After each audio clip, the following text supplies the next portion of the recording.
tutoriales con la Miss. El día de hoy tenemos un video más de la historia de la moda según la Miss. Y vamos a hablar de la moda en el barroco, así que quédense con nosotros porque esto va a estar súper bonito.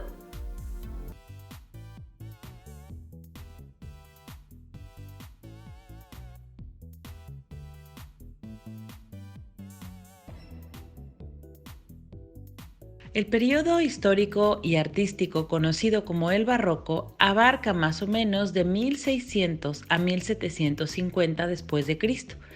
Esto se puede ubicar geográficamente en Europa y las colonias en América, en particular en México.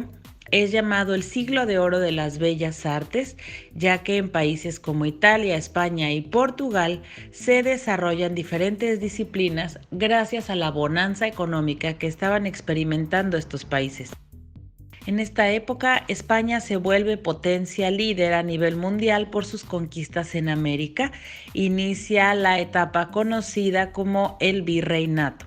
Es el siglo de oro en la literatura española y ocurren acontecimientos importantes como la reforma religiosa por Martín Lutero, que dará lugar también al puritanismo inglés.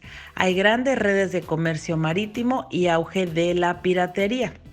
Inicia lo que en México se conoció como el mestizaje y la cultura de castas, que va a dar después lugar a diferentes clases sociales determinadas más por una cuestión racial que por una cuestión económica. Copérnico presenta la teoría heliocéntrica, en la cual él menciona que los planetas giran alrededor del Sol y no que todo gira alrededor de la Tierra. Hay un gran entusiasmo en los países europeos por lo exótico que proviene de las colonias y el comercio con Asia y África. El barroco como estilo se define como un estilo recargado y lleno de ornamentos. Es por ello que la palabra barroco se usa generalmente como adjetivo cuando algo está excesivamente decorado.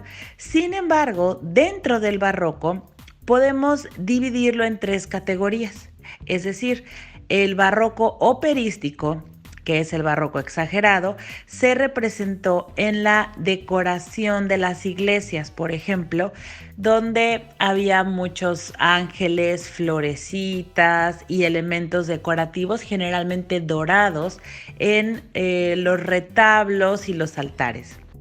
Por otra parte, el barroco realista, que es el barroco en la pintura, va a ser muy detallado y utilizar técnicas muy características de su época, como el efecto de claroscuro, que es el contraste entre las luces y las sombras. Esto se va a ver reflejado en la obra de artistas como Caravaggio en Italia y como Velázquez en España. El barroco clasicista está reflejado en la arquitectura como la del Palacio de Versalles, por ejemplo, que fue mandada a construir por Luis XIV, el Rey Sol. En la época del barroco crece la clase media europea como fuerza comercial y es muy común que las personas de la clase alta comiencen a reunirse en lo que se llamaron reuniones de salones, que eran tertulias de gente burguesa. En esta época también aparecen las primeras secciones dedicadas a la moda dentro de los periódicos y las revistas, para posteriormente dar lugar a las revistas de moda como tal. Esta es la época de grandes compositores como Bach, Händel y Vivaldi. Otras disciplinas interesantes que se van a desarrollar en esta época fueron la ópera y los conciertos, ya que se van a conformar lo que ahora se conocen como orquestas, de una manera un poco más formal, con el número de elementos, con el número de músicos que conocemos ahora. ¿Qué materiales de confección se utilizaban en esta época?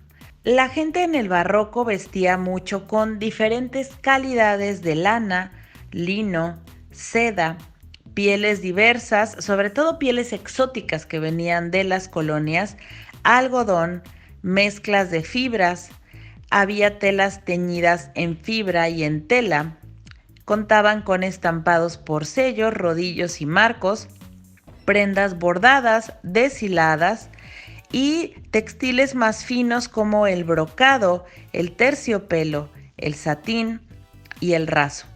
La ropa estaba profusamente decorada con encaje y galón y estaba muy de moda el bordado en hilo de oro y el hacer prendas con fino cuero español para los caballeros. En la decoración de la ropa de mujer era común ver perlas y piedras preciosas como esmeraldas, turquesas y corales. La indumentaria masculina de esta época va a presentar algunas innovaciones conforme a la época anterior. La primera es lo que se conoció como el traje en suite. El traje en suite era un traje de 3 piezas que casi siempre era de la misma tela, cosa que antes era mucho menos común. Mientras que la influencia alemana había invadido de color a toda Europa central, la austera moda española era más enfocada en los colores blanco y negro. Esto es más o menos alrededor de 1540. Los hombres portaban pantaloncillos cortos ajustados en la cintura y a la rodilla, generalmente cortados en tiras para mostrar la tela de abajo. Esto es un poco parecido o la continuidad de lo que vimos en el Renacimiento con el acuchillado y las prendas hechas con tiras de tela o listones. La camisola interior iba abierta por el frente, generalmente era de mangas muy amplias que terminaban en puños con encaje. Algunas otras también tenían encaje en la parte del cuello. Los chalecos llegaban a la rodilla, iban ceñidos por el talle, pero terminados en un pequeño faldoncillo. Los cuellos conocidos como gorgueras, incluso las lechuguillas, van a dar paso gradualmente a unos cuellos blancos caídos, a veces terminados en encaje o en picos, conocidos como cuellos escolares. Estos son uno de los elementos más característicos de esta época. Es en esta época también que curiosamente los hombres comienzan a utilizar tacones altos. Casi todo el calzado masculino tenía tacón, si eran una especie como de zapatillas que terminaban en una hebilla o un moño al frente, y los que no usaban este calzado utilizaban botas altas que tenían una parte más ancha reversible. Esta forma de bota correspondía a que esa parte más ancha de la bota era para cubrir el pantalón cuando el hombre estaba montando a caballo. Cuando no montaba a caballo era común que se doblara hacia la parte de abajo, dando un look bastante característico en esa época. En esta época también se empezó a popularizar el uso de corbatas más parecidas como a listones y gasnés, pero bueno, corbatas rústicas. Tanto hombres como mujeres utilizaban guantes que eran muy amplios en la parte de arriba, asemejaban como a un embudo. Esto también para proteger las mangas que tenían puños a veces como muy voluminosos cuando el hombre o la mujer no querían que esto se ensuciara o que se atorara con las riendas de los caballos. En esta época se incorpora el uso de bolsos y bolsillos a la indumentaria. Las mujeres siguen utilizando bolsos muy pequeños, pero los hombres ya tienen algunos bolsos incorporados a sus prendas de vestir. En esta época aparecen también las primeras camisas con puño, como las conocemos ahora. Los sacos son tipo casaca, de mangas abultadas. A veces la bocamanga es muy amplia para poder mostrar la blusa o camisa de abajo que tenía mucho encaje.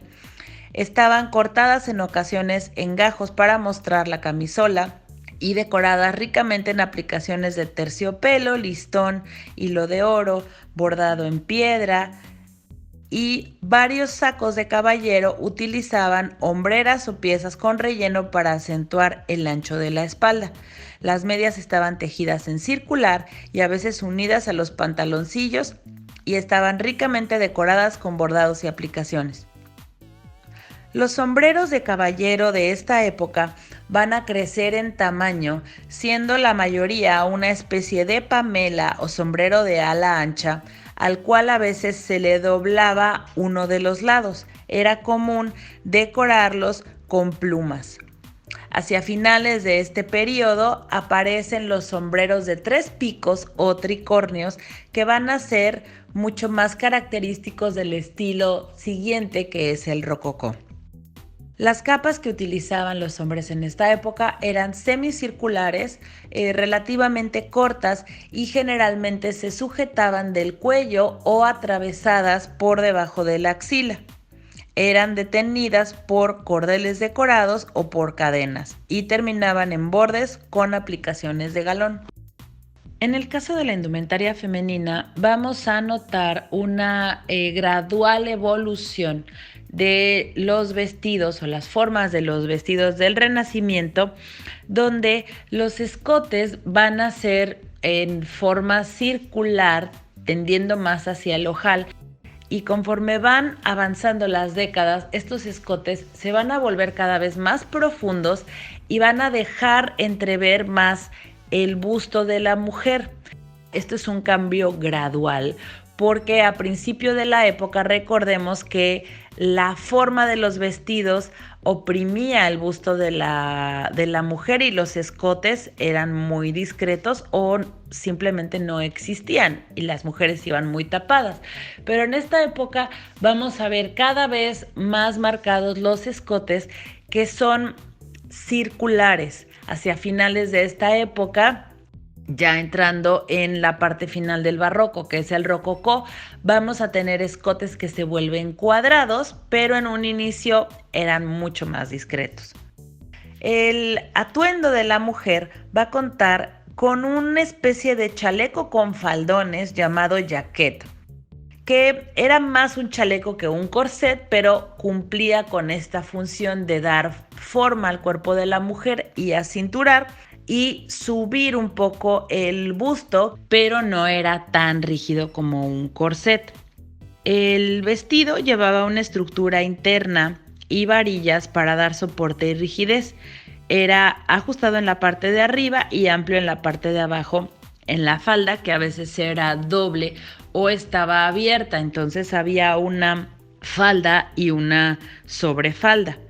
Había a veces sobre el vestido una túnica ceñida en los hombros, de mangas aglobadas hasta el codo, abiertas por el frente para mostrar el vestido de abajo, y a veces las mangas de los vestidos eran también dobles. En el caso de la forma de la falda, recordemos que del periodo anterior venía la forma de cono, que era conocida como verdugado. En el barroco va a ser muy popular la conocida como guarda infante, que tiene una forma de meseta plana que luego cae hacia los lados. Es como si la mujer tuviera una especie de mesa y luego de ahí cayera un mantel alrededor de la cintura. Y hacia finales de este periodo, la falda va a ir creciendo hacia los lados de manera exagerada hasta dar lugar a algo que fue muy popular en el rococó, llamado tontillo, que ya era una falda extremadamente crecida hacia los lados, no hacia adelante ni hacia atrás. Los sombreros eran tipo bonete o boina, decorados con plumas y medallones, a veces con partes reversibles como una ala no rígida, terminado en peluche o algún otro material contrastante. Muchas mujeres utilizaban cofias que cubrían parte del cabello en la parte posterior de la cabeza, dejando el frente descubierto, normalmente peinado en dos, con estructuras abultadas donde el cabello se enroscaba para dar un efecto de volumen. Era común que se peinaran de raya en medio y dejaran caer rizos hacia los lados de la cabeza. Y en algunas partes de Europa, por influencia española, podemos ver tocados tipo español con peineta y mantilla. Muchas mangas van a terminar en cascada de encaje, incluso algunos escotes, o van a cubrir el escote con un cuello escolar parecido al que utilizaban los hombres. era de gran nivel o de mayor estatus el utilizar encaje en las prendas de hombre y mujer, ya que era muy elevado su costo de producción, entonces era de mucho lujo vestir con encaje. Para viajar, las mujeres utilizaban capas cortas con cuello alto o capas muy largas que llevaban una capucha muy amplia que les permitía que la capa no maltratara sus peinados. Algunos accesorios populares en esta época fueron los abanicos, ya sea de plumas de avestruz o los abanicos plegables tipo japonés.